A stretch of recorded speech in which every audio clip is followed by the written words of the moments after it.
को सारे लॉ के एस्पेक्ट को ध्यान रखते हुए ऑर्डर पास नहीं किया हुआ है और इस ऑर्डर में कई मिस्टेक है। तो उस ऑर्डर के बारे में डिटेल में डिस्कशन की आवश्यकता है। तो सुप्रीम कोर्ट का कहना ये था कि डिटेल में डिस्कशन सुनने के लिए हमें अभी समय लगेगा, क्योंकि इसमें दुनिया भर के आर्गूमेंट होंगे, दूसरी पार्टी का जवाब भी आएगा।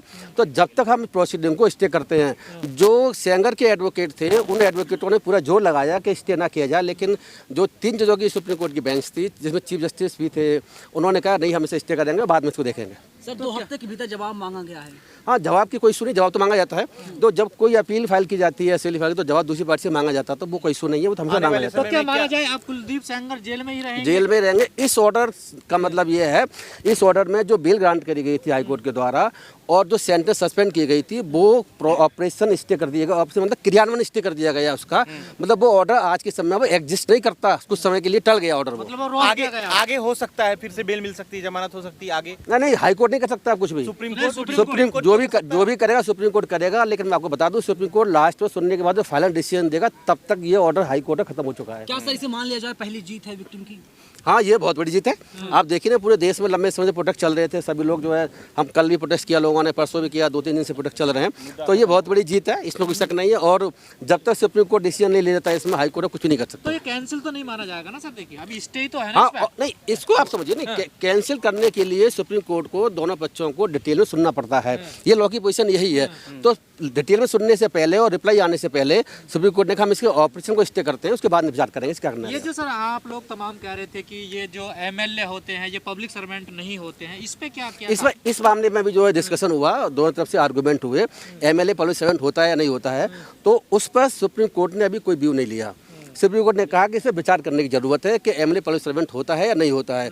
तो जो पॉक्सो एक्ट के तहत पब्लिक सर्वेंट माना जाता है, इसके तहत माना जाता है कि नहीं माना जाता है, विचार करेंगे। सेक्शन 2 जो है और 2 सब सेक्शन 2 जो उसका है पॉक्सो एक्ट का, और सेक्शन 21 और आईपीसी है, उसे विचार करने के लिए ये डेट लगाई गई है। सर लगातार खबरें आ रही है कि धमकी दिया जा रहा कुलदीप सिंह सेंगर जो एसोसिएट्स तमाम लोग हैं, तो क्या कुलदीप सिंह सेंगर को किसी और अन्य जेल में शिफ्ट किया जाएगा या उसी जेल में भी रहेंगे? नहीं, इस मामले में हाई कोर्ट सुप्रीम कोर्ट का कोई ऑर्डर नहीं मिला, और जेल में कहाँ शिफ्ट करना है वो जेल अथॉरिटी तय कर सकती है, इसमें कोई इशू नहीं है। हाई कोर्ट ऑर्डर कर सकता है, जेल कहाँ शिफ्ट किया जाएगा वो कोई इशू नहीं है। लेकिन सर जो कहा जा रहा था कि इनको जो आपने भी जैसे अभी कहा कि इनको जो सजा मिली थी वो पोस्को में मिली थी, लेकिन उन तो रेप भी किया था। नहीं, दोनों मिली नहीं, सजा दोनों में मिली थी, पॉक्सो में भी मिली थी और रेप की 376 में ही सजा मिली थी। क्वेश्चन ये था कि हाई कोर्ट ने 376 वाले प्रोविजंस पे ध्यान नहीं दिया, और 300 मैंने आपसे कहा भी था अपने वीडियो, 376 को भूल गए हैं। 376 को भूल गए। 376 में जो जिस वक्त ये ऑफेंस किया गया था उससे पहले अमेंडमेंट 18-19 में हुए हैं, ये 17 का केस है। तो 17 के समय जो 376(2) आई था उसको हाई कोर्ट ने कोई कंसिडर नहीं किया, और 376 के एंगल से भी इसमें सजा जो है इसकी ज़्यादा बनती है। तो ये सुप्रीम कोर्ट का कहना है, तो विचार की आवश्यकता है। सुप्रीम कोर्ट के चीफ जस्टिस ने आज इस मैटर को लीड किया और उसने स्पेशल तरीके से इसको लिया है। साथ में इसमें सीबीआई जो है वो खुद आई हुई थी, क्योंकि सीबीआई इन्वेस्टिगेशन एजेंसीज थी इस पूरे केस को लेकर के। 2017 से जब ये मैटर स्टार्ट हुआ था तब से आप सब लोगों को पूरी कहानी के बारे में पता है, पर उस कहानी के बारे में बहुत विस्तार से नहीं जानना चाहता हूँ, सेकंड पार्ट में है। सबसे बड़ी बात आई कि जो कौन पब्लिक सर्वेंट है और कौन नॉन पब्लिक सर्वेंट है, इसकी डिफिनीशन को लेकर के कोर्ट में भी कहीं ना कहीं उहापोह है।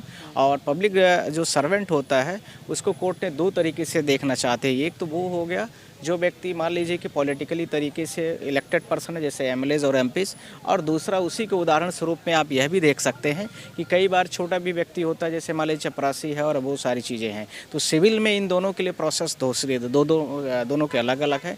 जबकि यदि मैं क्रिमिनल प्रोसीडिंग की बात करता हूँ तो सुप्रीम कोर्ट ने आज यह भी कहा कि उसमें हर व्यक्ति चाहे चपरासी हो चाहे प्रधानमंत्री हो, सारी चीज़ें एक होंगी। पहली पॉइंट। दूसरी पॉइंट इसी के साथ में जो कैवेटर की तरफ से पेश हुए वकील ने, उन लोगों ने बोला कि ये सारी चीज़ों को घुमाया जा रहा है। पास्को के अंदर में उन्होंने यदि कन्विक्शन किया है तो उसके साथ में ट्रायल कोर्ट ने उनको 7 साल से 10 साल से लेकर के लाइफ टाइम इम्प्रिजमेंट है। तो जब लाइफ टाइम इम्प्रिजमेंट है तो फिर ये सवाल ही नहीं उठता कहीं पर कि ये सारी चीज़ें आगे बढ़ेंगी। तो फिर आपने क्यों यहाँ पर दिल्ली हाई कोर्ट में इनको ऐसे रिलीफ मिली है? तो सुप्रीम कोर्ट ने ये बोला कि देखिए ये रिलीफ तो मैं अभी इंटरिम जो इनको मिली हुई है उसको तत्काल मैं तत्काल ही कैंसिल कर रहा हूँ या स्टे लगा रहा हूँ। साथ ही साथ में कोर्ट के जो पुरानी चीज़ें फैक्ट को अभी कोर्ट ने पढ़ा नहीं है, और जैसे ही कोर्ट में अभी सारी अपील पिटिशनर की तरफ से जो विक्टिम की तरफ से अभी सारी अपील आई नहीं है, तो जब अपील आ जाएगी तब सारी चीज़ें आगे भी बढ़ जाएंगी। अपील के साथ में और भी बहुत सारी चीज़ें हैं जो कोर्ट के प्रोसेस में आएंगी। अभी तो सिर्फ और सिर्फ CBI का जो पार्ट था उसका बस हुआ है।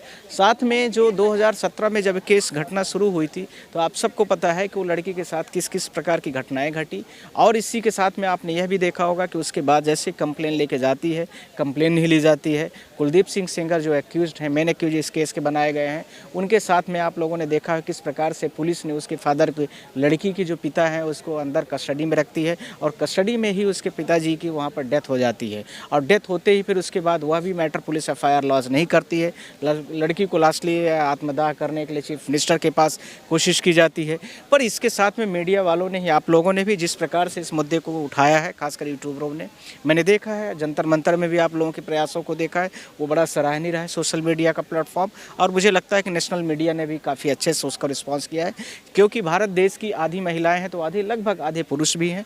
तो ये सारी चीज़ें जब बराबर है, तो किसी भी लड़की के साथ भी यदि इस प्रकार की घटना घट रही है और कोई भी सरकार एक्शन नहीं ले रही है, FIR लॉज नहीं हो रहे हैं, तो आप समझ सकते हैं कि किस लेवल में वो पीड़िता परिवार वहाँ पर पूरी तरीके से फंसा हुआ है। साथ ही साथ में यह भी है कि उस पीड़िता परिवार के साथ में जिस प्रकार से आज कोर्ट भी खड़ी रही, कोर्ट ने बोला कि ऐसी कोई बात नहीं, हम इस अपील जो अभी इनको सेंटेंस उनका जो अभी स्टे वो अलाउ हुआ है, उसको मैं तुरंत ही अभी स्टे फॉलो करा रहा हूँ। और इसके साथ में यह भी बोल दिया है कि जो भी चीज़ें सिविल को लेकर के और सिविल सर्वेंट को लेकर के ये दोनों में अंतर है, उसको भी हम इसको करेक्ट कर लेंगे। साथ ही साथ में यह अब अगली जो सुनवाई होगी नेक्स्ट में होने वाली है,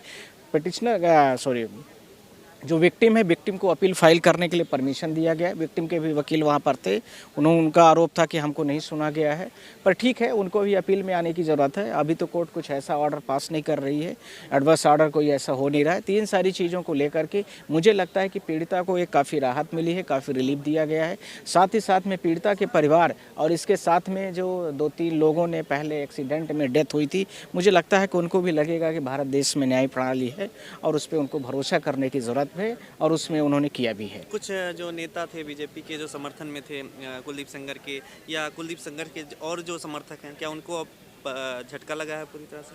देखिए, कोई भी व्यक्ति हो, चाहे मेरे घर की बच्ची हो या वो जो बीजेपी के वाले लोग थे या किसी भी पार्टी के लोग हैं, उनसे कोई भी जुड़ा हुआ व्यक्ति कहीं का भी हो, यदि इस प्रकार से घटना है तो मुझे लगता है कि सबके साथ में इस प्रकार की पीड़ा होती है।